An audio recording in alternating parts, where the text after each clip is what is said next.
morning, everyone. I would like to call this meeting to order. Thank you for joining us during our weekly virtual MLS Breakfast meetings. My name is Minette Ong from Coldwell Banker George Realty, and I am your April program chair. A little about me, other than what is on the screen.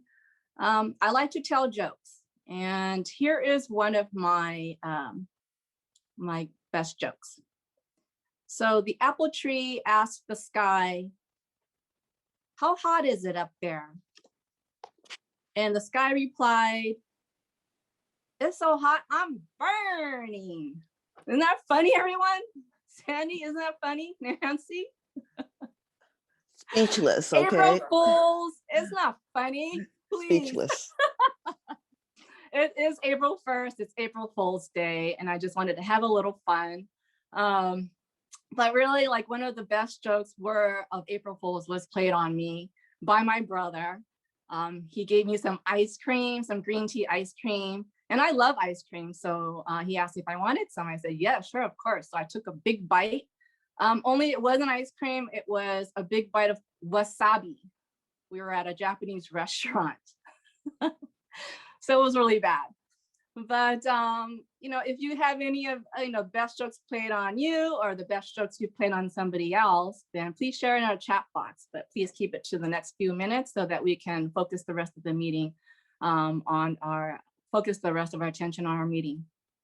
Anyways, moving along, a few housekeeping tips. All participants will be muted upon entry to the MLS Breakfast meetings. And should you have a question or comment, please remember to enter it into the chat box, and it will be addressed accordingly. Please remember to join us weekly, as we will have our virtual MLS Breakfast meeting every Thursday at 9 a.m. And as always, this meeting is being recorded and will be available to you online on our YouTube channel, West San Gabriel Valley Realtors. Please remember to follow us on social media on our Facebook, Twitter, and Instagram.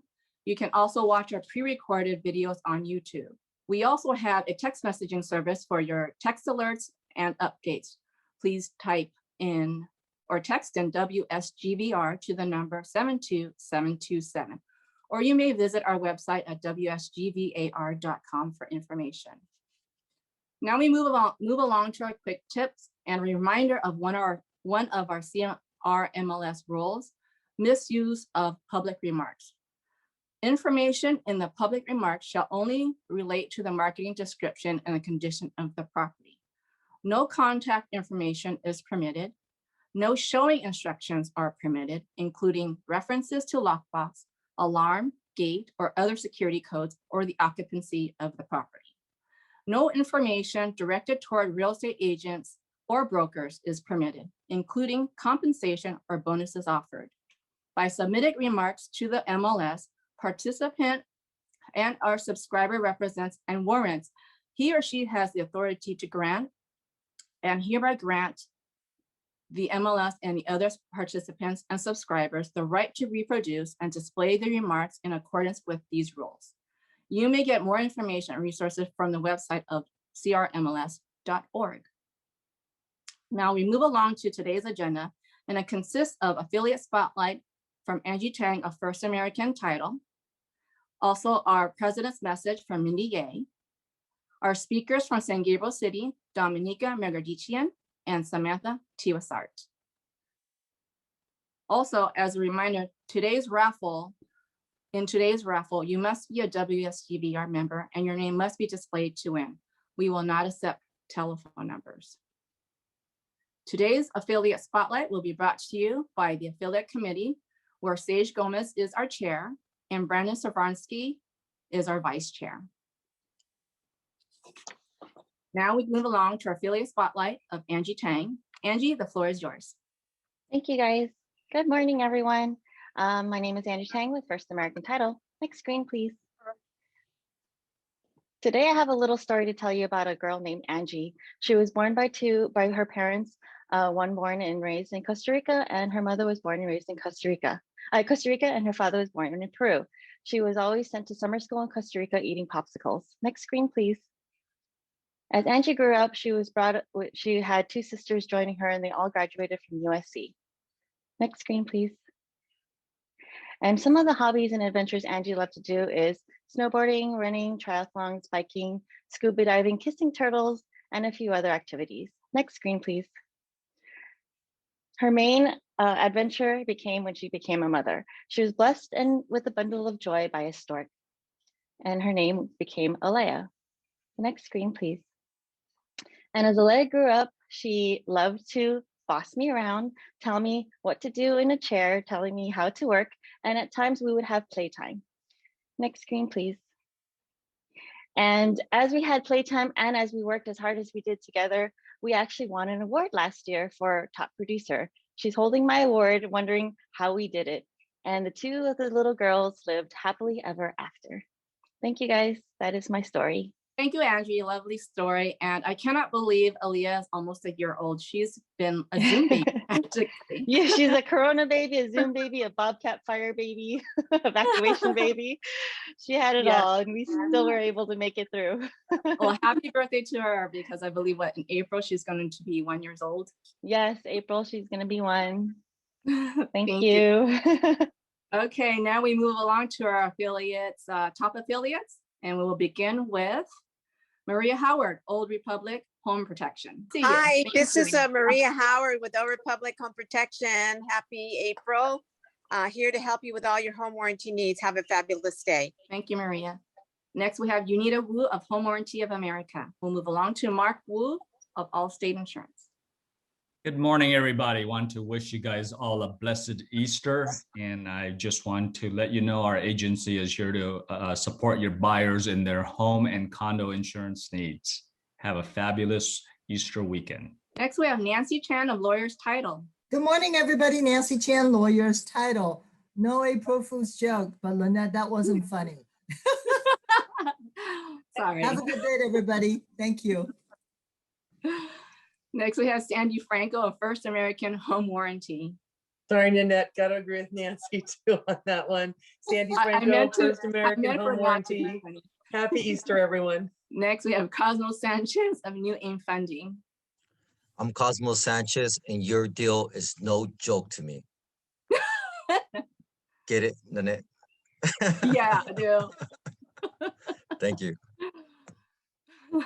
Funny. Next, we have Brandon Sobransky of First American NHD. Good morning, everyone. Hope everyone is having a great day. I was going to say something for April Fools, but it's just April Fools.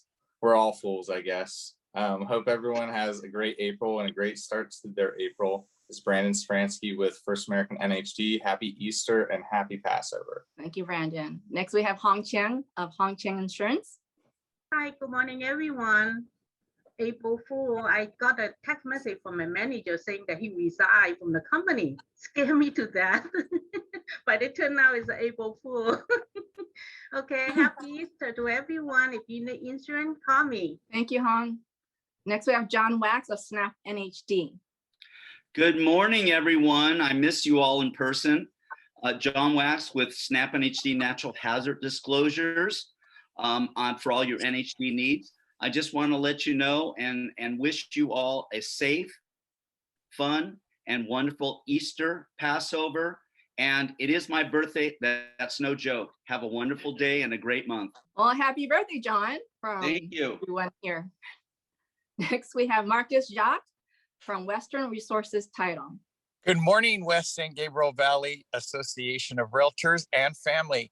I do have something to share for April Fools, and it's the mnemonic phrase, no darn fooling around, which refers to the second installment of taxes being due.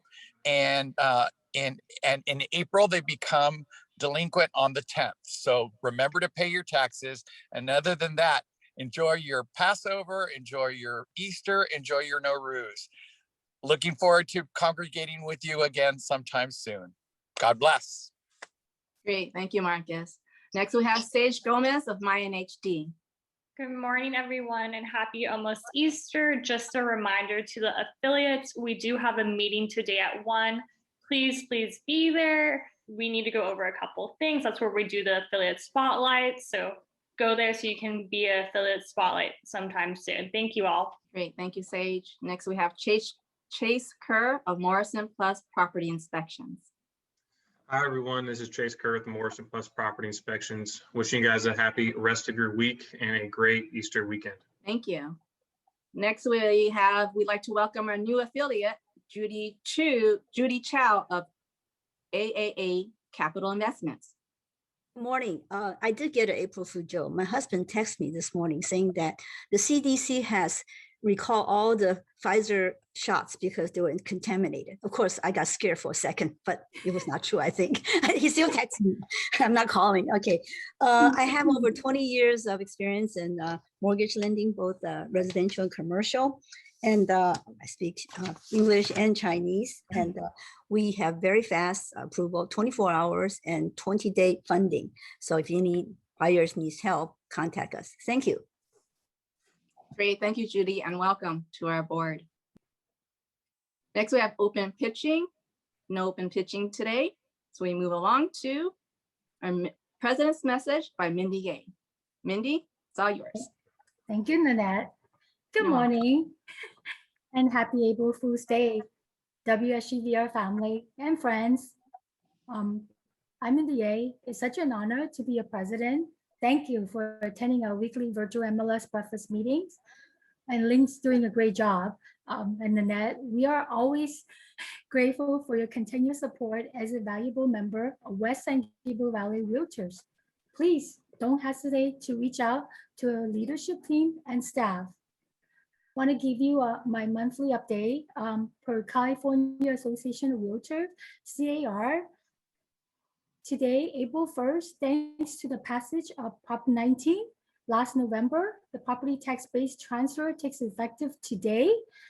Tax savings and eligibility for homeowners who are 55, protecting millions of older homeowners, saving homeowners with severe disabilities, housing release for victims of California wildfires, natural hazardous disasters, increased inventories for young families, first-time buyers, freeing seniors to downsize to a one-level home or move closer to their families. With Prop 19 passing, eligible homeowners can purchase a new home, transfer their homes to lower Prop 13 property tax base to another home, anywhere in Northern Southern California up to 3 times on their annual property tax savings. So the tax basis to another home, sales price to a new home is priced higher than their existing home. For instance, upward adjustments in the tax basis to replace their principal residence if it's greater value. So the lifetime cap was allowing from 1 time to 3 times. And the cap does not apply to the victims of wildfire, natural disasters, when transferring tax-based damages to a replacement home. So if you want more information, please visit Prop 19, www.prop19.ca.org. And I want to give you an update on CAR legislative for Assembly Bill AB 946 mortgage interest deductions on a second home. This week, the legislative is adjourned for spring break. On Monday, they'll be back to discuss this. This bill removes the mortgage interest deductions on a second home. CAR is opposing this. The AB 946 would limit the mortgage interest deductions on a home other than primary residence in order to increase the number of down payment assistance loans available. So what it is, the interest mortgage is deductions up to $1 million, the maximum amount allowed. So for instance, for a buyer where they want to have a second home, like a condo, move closer to work, and then so they also want to purchase another residence home, to fit their larger families. They will rely significantly on tax savings for this on AB 946. Please also mark your calendar to join us on Monday, April 5th at 2 p.m. via Zoom for our first 2021 general membership meeting to approve the revised WSGVR bylaws. Directorship nominations are now open. We have 6 director positions available. Please send your 2021 candidate package. The deadline to submit this is next Friday, April 9 by 5 p.m. That's all the updates I have this morning, and I would like to thank our 2 speakers this morning, Ms. Domenica and Samantha. Wishing all of you a good Friday and a happy Easter Sunday. Nanette, take it away. Thank you, Mindy. As Mindy has said, our speakers today are Domenica Megerdichian and Samantha Tewasart of San Gabriel City. Samantha Tewasart is the planning manager of San Gabriel City. She joined the city of San Gabriel last August in 2020. And prior to that, she had worked in planning in the city of Monterey Park for 17 years.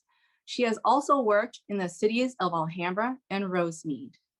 Domenica Megerdichian is the economic development manager of San Gabriel, where she focuses on business service, attraction, and retention to stabilize and grow the economy.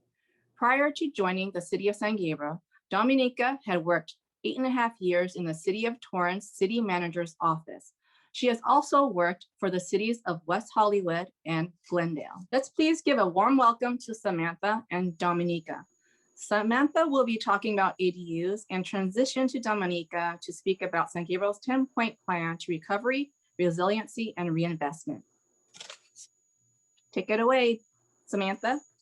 Hi, good morning. Thank you for the introduction, Nanette. And thank you for providing the opportunity for Domenica and I to present before the West San Gabriel Valley realtors this morning.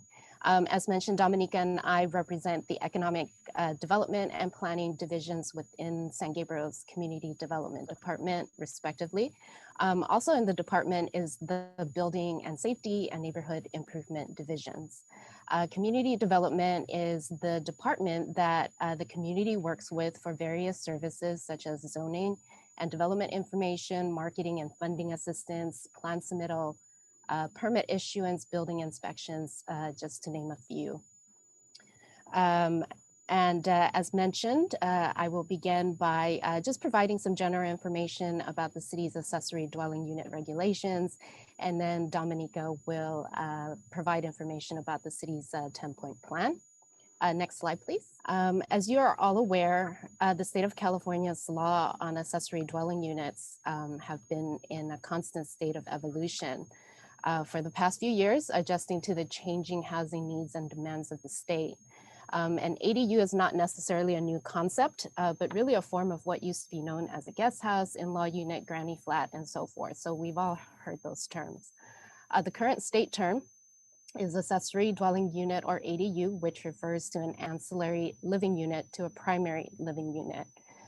In June 2018 is when the city of San Gabriel first adopted regulations for accessory dwelling units consistent with state law. And in the following year, in 2019, the city further clarified its standards, again, consistent with state law. And then again in 2020, when multiple bills were signed by Governor Newsom to further refine the standards for an ADU. Next slide, please. The current ADU regulations compared to the 2018-2019 regulations, first, they allow for a junior ADU or JADU. Second, it also allows for an ADU along with a JADU on a lot. And third, it allows for multiple ADUs on a lot, depending on the residential zoning and the number of units that currently exists on a lot. Next slide, please. Again, these are the City of San Gabriel's regulations for an ADU. Every city has their own standards. And although mostly the same, there are minor variations here and there depending on the physical characteristics of the cities and the existing composition and conditions of their housing stock. So it is always important to check with each city when a property owner wants to make an application for an ADU or a JADU on a property. So in San Gabriel, a 1-bedroom or studio ADU is allowed for up to 850 square feet, and a 2-bedroom ADU can be a maximum of 1,000 square feet.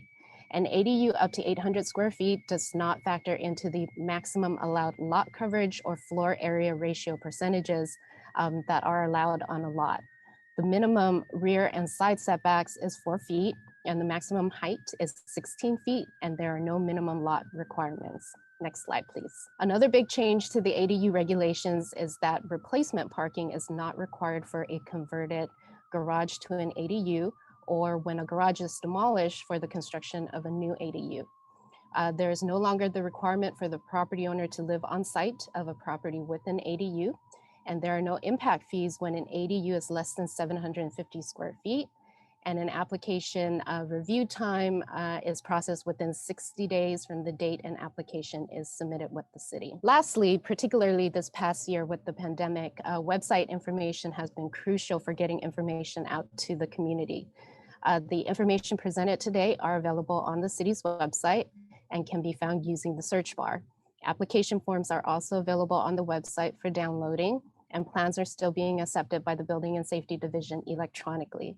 Applications have not stopped or slowed down this past year and continue to be submitted till this day. As always, the community is encouraged to contact the city by phone and email to discuss potential project ideas and to obtain the necessary information to plan for a project. This concludes the ADU portion of our presentation, and now Domenica will provide information about the city's 10-point plan. Thank you very much and happy Easter. Thank you, Samantha. Is Domenica unmuted? Yes, good morning, everyone. Thank you so much for having us. And thank you, Sam, for that introduction and covering the ADUs. It's definitely been a popular opportunity for San Gabriel residents to add some square footage. If you are, I saw in the chat that we have some folks joining us from out of the area. So if you're not aware, San Gabriel is one of 88 cities in Los Angeles County, and we're one of the smallest at 5.1 square miles. So very built out city. So our opportunities are limited, but we are getting very creative with the space that we do have. I'll be presenting on behalf of the Community Development Department and the Economic Development Team, our 10-point plan, which has been the city's response to the pandemic to help mitigate the financial impacts of the pandemic on our residents and our business community. As you see on the slide before you, there's been 10 elements to the 10-point plan. So our digital media toolkit and templates for business to use as they stay open and comply to the ever-changing protocols. Our guide to new ways for commerce includes suggestions for businesses to increase their digital footprint and get creative in providing service to the community. Our Shop Local campaign has been marketing our businesses to our residents as well as to visitors to the area. We are saving on city fees for any improvements related to COVID-19 compliance and any programming under the 10-point plan, which I'll cover. Our expedited city services and processing helps really provide a facilitation. And you'll see number 8, there is a City Hall business concierge service. One thing that we really pride ourselves here at San Gabriel is that we look at everything on a holistic level, that we really try to facilitate, and we're solution oriented. So we'll find a path forward. Sometimes that takes, talking to our team, and our team, especially during COVID-19, has really been great about bringing folks around to the table virtually to help facilitate a path forward for our businesses, or even for our residents who are trying to do some work to their properties. In implementing our best practices, we are learning and sharing with other agencies and providing relevant services and programming. Of course, we're connecting to financial resources, making our businesses and residents aware of any financial resources that the city is implementing and administering, or any of our partner agencies. Our City Hall Business Concierge Service and virtual assistance and facilitation I already covered. We're also promoting available retail and development sites, as well as sharing our success stories of the generosity and kind acts experienced in our community, because that's been really, our resiliency has been something that we want to highlight. The elements of the 10-point plan were approved by council in May and June of 2020, and staff really hit the ground running with these efforts. The pandemic and various health and safety protocols and impacts to our residents and businesses evolved over the last year, as has our plan. The service to our community continues to be a collaborative effort across all city departments. So while we're speaking to you from community development this morning, every city department has had a role and continues to be very proactive in these efforts. And we also are leveraging the support and resources of our partner agencies, including but not limited to the San Gabriel Valley Council of Governments, San Gabriel Valley Economic Partnership, the San Gabriel Unified School District, our faith-based and nonprofit organizations, the Chamber of Commerce, the Los Angeles County Development Authority, and the Pacific Asian Consortium and Employment. Across the board, if you look at city halls, everyone's kind of weathered the storm differently. San Gabriel has a very small city hall, so we have remained close to the public since March of 2020 to ensure the safety of our residents and our employees through social distancing. But we've taken steps to ensure that there's been no loss or interruption of service, including providing virtual ways of doing business with City Hall. A silver lining of the last year is that it's helped to identify some improvements that are here to stay beyond the pandemic. And staff continues to look at internal processes and program offerings, making improvements, ensuring that we're assisting and adding value to the community. We don't want to be stagnant. We don't want to be prescriptive in our efforts. We want to make sure that what we're doing is what is the highest and best use of our time and resources and what the community needs at that time as things evolve. The 10-point plan has not been a static effort, and all of our programming has been created and implemented by existing staff with costs absorbed by the departments to maximize the benefit to the community. A number of programs have been created and implemented in addition to those 10 elements, the programming under the 10-point plan with the goal of responding to resident and business needs. And we've waived all fees associated with COVID-19 compliance or 10-point plan programming. The temporary outdoor business program, which was established in July of 2020, has facilitated over 40 permits, including some of our major plazas where our businesses are pretty dense in San Gabriel. And they continue to comply with changing protocols. The program continues to provide outdoor business options while indoor dining has reopened in Los Angeles County. We are working to inform our businesses on how to calculate capacity levels, as well as continuing to promote the outdoor dining options while their indoor business space is limited. Especially now that the weather is better, this is a great opportunity for folks to enjoy our foodie destination in San Gabriel outdoors. And we're also looking at if our businesses are interested and if they originally didn't have any outdoor dining options, how do we pivot and help them figure out some permanent solutions if it's something that's been a benefit to their business so that they can be flexible with the space that they have. Or alternatively, what we can help them with site selection for a more appropriate space, given maybe lessons learned from the last year. Through the Community Development Block Grant CDBG CARES Act funding, in June of 2020, we established 3 relief programs: a housing relief program that provided $1,000 grants for 5 households, a small business grant program that provided 52 eligible businesses with one-time $2,500 grants, and the support of a already established senior meals program that provided 224 residents meals on a weekly basis. These programs were highly effective in getting money to those that needed it or getting food to the seniors that needed it. One thing that we've learned from our community and something we're bracing ourselves for and keeping in mind as we continue planning and implementing these programs is that the last year has really created or impacted our community members in their food security, as well as their housing security. And I'll have some more on that later. During spring and summer of 2020, the city leaned on the kindness and generosity of our community members, especially at a time when personal protective equipment was hard to come by. Residents and businesses generously donated thousands of pieces of PPE or personal protective equipment for our first responders to use and also for us to distribute to the community. Pictured are just a fraction of the donation drop-offs that took place at City Hall. These photos really give you a sense of the sense of community in San Gabriel. At the height of the pandemic, when we saw panic and divisiveness in other communities, here in San Gabriel, we experienced neighbors lending a helping hand and sharing what limited resources they had to pull through together. The community mindedness is a part of the fabric that makes San Gabriel the small but mighty city that it is. To promote our small business grant program, which had over 450 of our businesses apply, The city hosted a press conference that was well attended and had great reach to promote the program to the community. The City Council, seeing the need to have a better connection and establish better strengthened relationships with the business community, created an ad hoc business outreach subcommittee and appointed then Vice Mayor Liao and Councilman Ding to work with economic development staff on our efforts. The relationship between the subcommittee and economic development team has been very fruitful. It's been great to have that direct access to council with two council people who can focus on business outreach and marketing and efforts. And we appreciate their dedication and their contributions, which continues now. If you don't know, we recently had a change on our council. So then Vice Mayor Liao is now Mayor Liao, and then Council Member Ding is now our Vice Mayor. But we continue to work very closely with them on these efforts.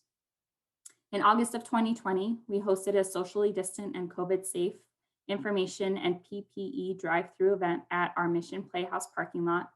Staff across various departments pitched in to put together San Gabriel business supply kits and to make the event possible.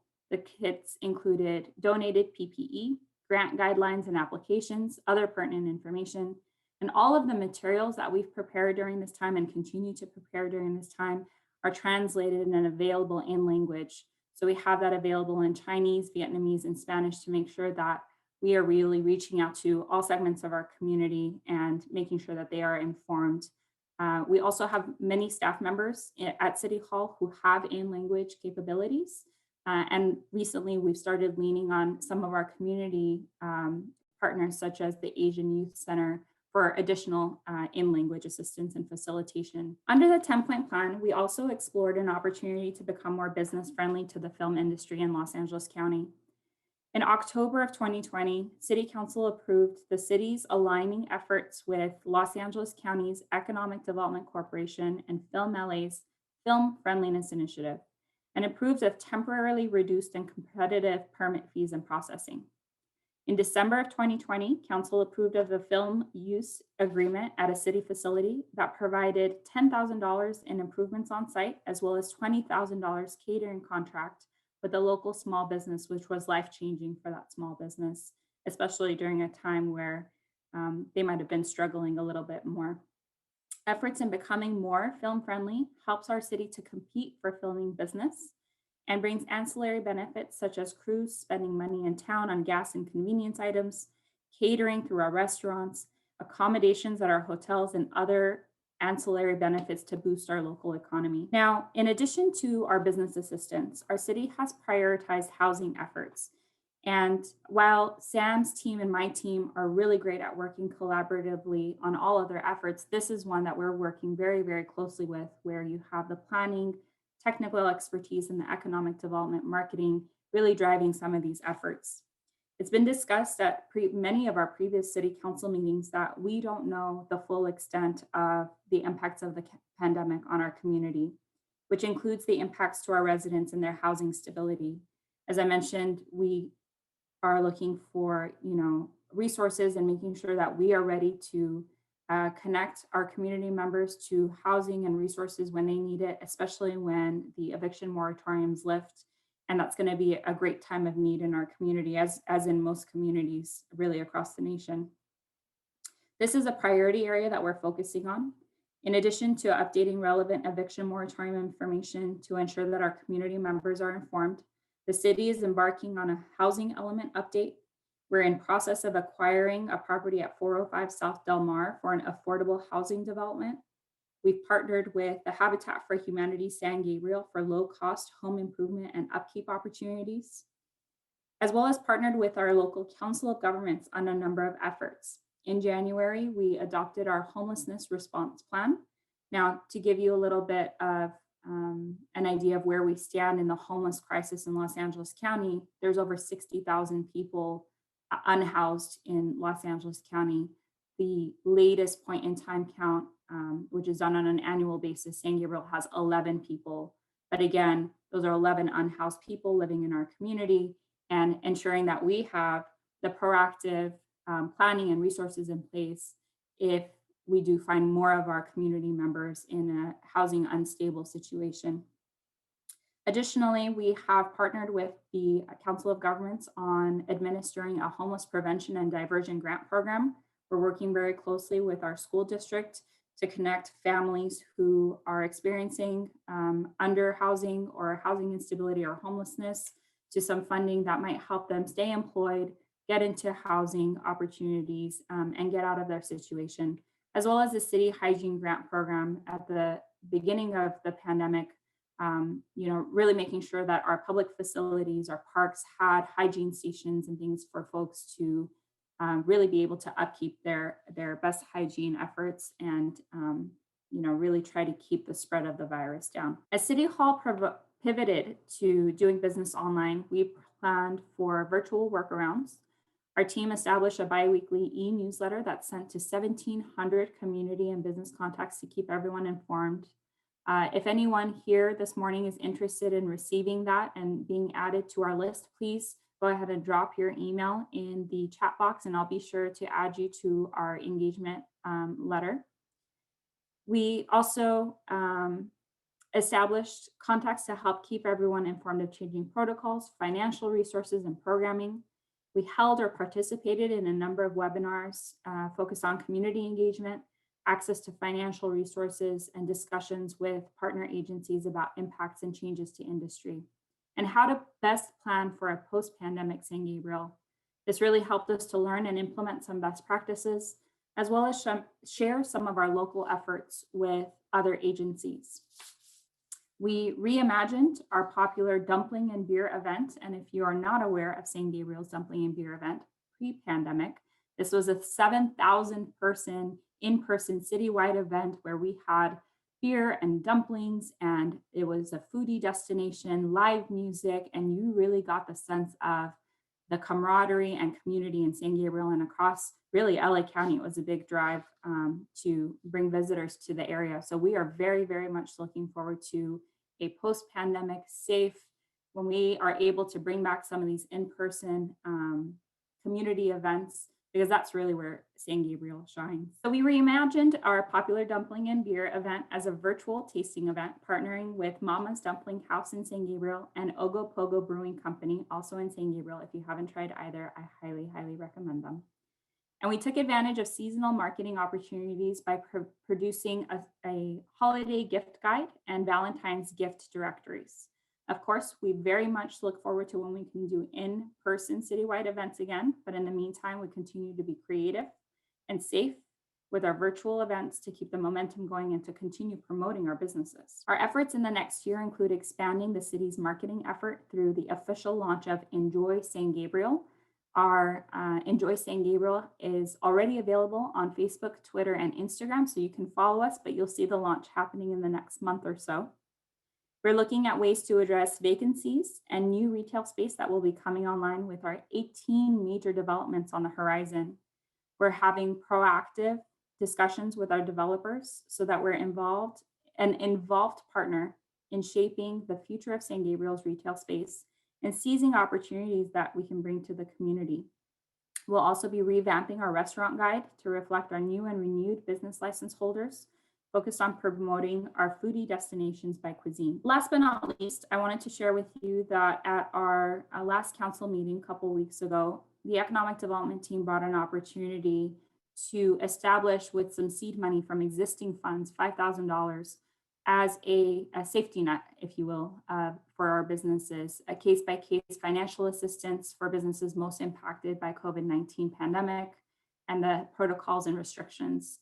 So this maybe will help our businesses, and we've seen quite a few of them inquire about it, where we can cover their business license, their renewal fees, any penalty fees, so that it's not one more burden for them to carry as they try to stay open and just make it to when things are opening back up. That concludes our presentation, but I do also want to share with you a marketing packet that is almost done.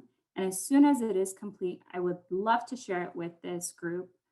This is the San Gabriel story. So what you might find in San Gabriel, past just the demographics and market analysis that's already out there, and it tells you why folks should really consider San Gabriel. And I know that this would be a huge benefit for our realtors to be able to promote the community as well.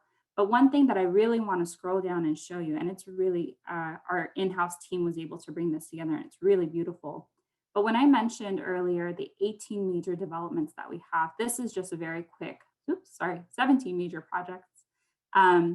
This is a very quick snapshot of that.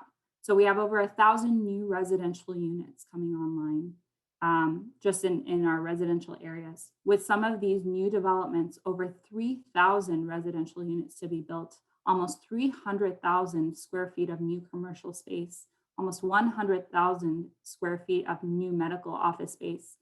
And here's a snapshot of those developments around town. So this is, really amazing for us here in San Gabriel to be a proactive partner with our developers and to have such development. Maybe it's been impacted because of COVID by way of timeline, but all of the projects are in progress, in entitlement, and really the new wave of the new San Gabriel in the next couple of years. So we are very much looking forward to that.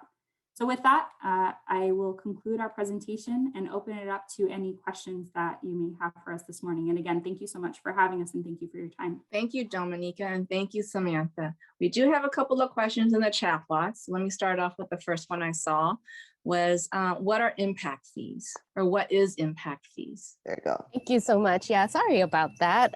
Thank you for the question. So impact fee refers to when a project is submitted, there are construction fees that are assessed.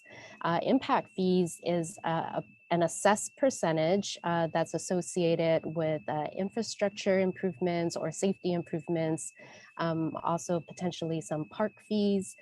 So with every building permit application that comes into the city, then there's a little bit of impact percentage fees that are attached to those permits that go back to the city for those types of public improvements. So that's what impact fees refers to. Great, thank you.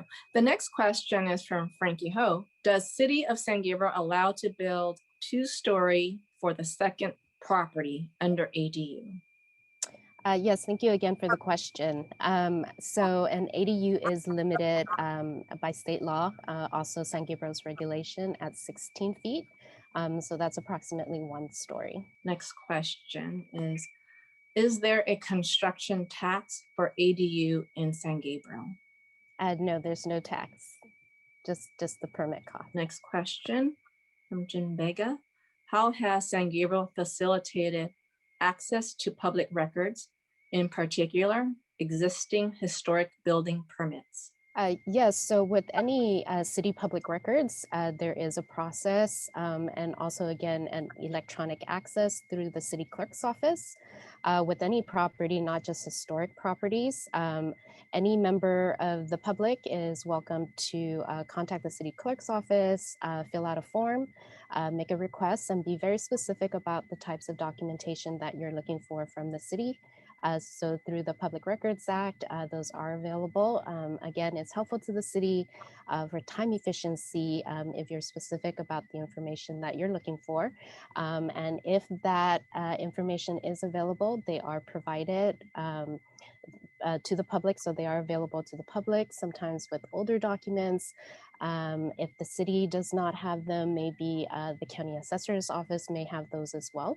But whatever that the city does have available within City Hall, we do try to provide those to the public. And this is a question, or please provide an update on the address 824 Gladys, the 197 senior living project. Yes, thank you for the question. These are all very great questions. So 824 Gladys, it is an assisted living facility. And currently they're in the process of finalizing their construction drawings. And they will be prepping the property, completing the demolition of what's on site. So what you will be seeing within the next few months leading into summer and fall of this year will be some grading work. Also, they're are some mature trees on the property that will be preserved as part of the project. And then also just west in front of this project is the former San Gabriel Valley Nursery site, which is currently vacant. So any construction vehicles or equipments or items that they have there will be across the way. But that project is going to be starting relatively soon, as with many of the projects in the city. So we're very excited about that. The next question is, what percentage of the overall total number of permit applications does the ADU represent? ADUs. Ooh, that is a very good question. So recently the city, similar to many cities, the Department of Housing and Community Development requires an annual reporting of just the number of housing units that are constructed within a city. We did recently take that update to the Planning Commission and City Council these past few months. I believe the total number of housing units for 2020 was approximately 156 units, and 77 of those applications were accessory dwelling unit applications. So currently, ADU applications make up a good percentage of the permit applications for housing coming in. And it's helpful to, I'm sure the group is familiar with the Regional Housing Needs Assessment, or the RHNA, and really it's just housing units distributed to each city. So having the opportunity to factor ADUs into that account has been very helpful, not just to provide housing in general, but also, you know, hoping the size of those units will allow for them to be a little bit more affordable than the units that are maybe 1,500 square feet or above plus, which the rental rates can be relatively high with those larger units. Great, thank you. Next question is, how many ADUs have been added to your housing rental inventory since the new law has taken effect? Yes, so currently, again, very good questions. So that's something that the city is currently analyzing. ADUs, they do count towards the total number of housing units that the city can account for. However, as far as the affordability levels, that's still to be determined, but all housing applications do count towards that total number. Okay, and next question is, San Gabriel proactive in requiring affordable housing in these new projects for teachers, first responders, etc.? So for new housing developments, so what the city will be working on this upcoming year would be introducing new inclusionary regulations, and the city is proactively doing so, again, hoping to be able to get more affordable housing types. And by affordable, the definition of affordability can range from very low to moderate levels, depending on the median averages within the county. And so the city is going to be proactively introducing new regulations into the city's code in order to encourage more affordable units within the city. Since those regulations currently do not exist, as part of development agreements, for example, that may come along with the larger scale projects. Sometimes some of the items negotiated would be that a certain percentage either be set aside as affordable units, or if not, in lieu fees be paid that go into a housing account that would eventually go into affordable housing development. Also, as mentioned by Domenica, one project that the city is working on and will be involved in would be 405 South Del Mar Avenue. So the city is hoping to get enough funding in order to be a part of a project that will be 100% affordable to the community. So these are efforts the city recognized along with the state that affordable housing, and again, housing in general, is in need, specifically to certain groups such as teachers or healthcare service providers. That's not something that can be regulated by the city. Sometimes when affordable housing developments are available, and especially if certain types of funding is involved, then it does have to go out to the cities citywide, so it can't be focused on certain groups. Sometimes there are lotteries that are involved with that, so that it is a fair process for those who make an application or on wait lists. So that is not something that the city can restrict to certain groups. It is based on income qualification. Great, thank you, Samantha. That's all the time we have for questions. Thank you so much to you, Samantha, and you, Domenica. And on behalf of WSGVR, I'd like to thank you for your very informative presentation. Thank you for joining us. We now move on to our attendance drawing. And can we get the wheel of names ready? Remember, you must be a WSGVR member to win. And if you are a winner, please type your email in the chat box. So our first winner is Grace Zhu. And we see if Grace Zhu is here. Can you type your email address in the chat? Grace is here. Grace is here. Congratulations, Grace. Grace, can you type your email address? Hold on, let me see this person type in the email. No, Grace, are you here? I have also unmuted you. Okay, Grace? So while we're waiting for her to respond, let's go ahead and move on to the next spin. Let's see who the next lucky winner is.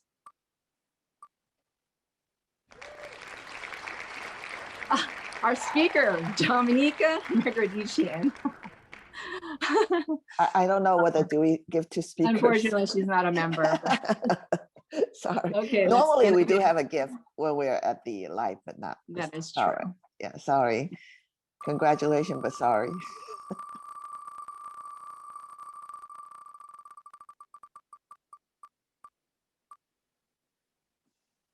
Okay, next our winner is Hubert King. Hubert is not here. He is not here. Okay, let's move on to the next spin. I think the first person never acknowledged, so I guess we have 3 more drawings. Yes. So our next one is Jenny Ching. She's here. Great, Jenny Ching, can you please type your email address in the chat box? Yes, I'm here. Okay, please type it. Congratulations. So next one is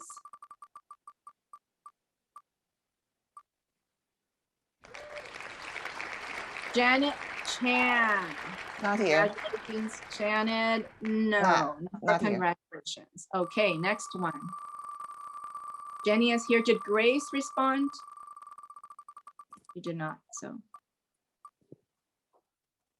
Next one is Linda Kwan. I don't know if she's here. Let me see. Linda, she's not here. She registered, but she's not here. Oh, that's too bad, but more luck for the next person. So we had 2 more, right? Two more since Grace has not responded. So we have next is Rosa Reyes. Not here. Rosa here? She's not No. here. Oh, that's too bad. Next one.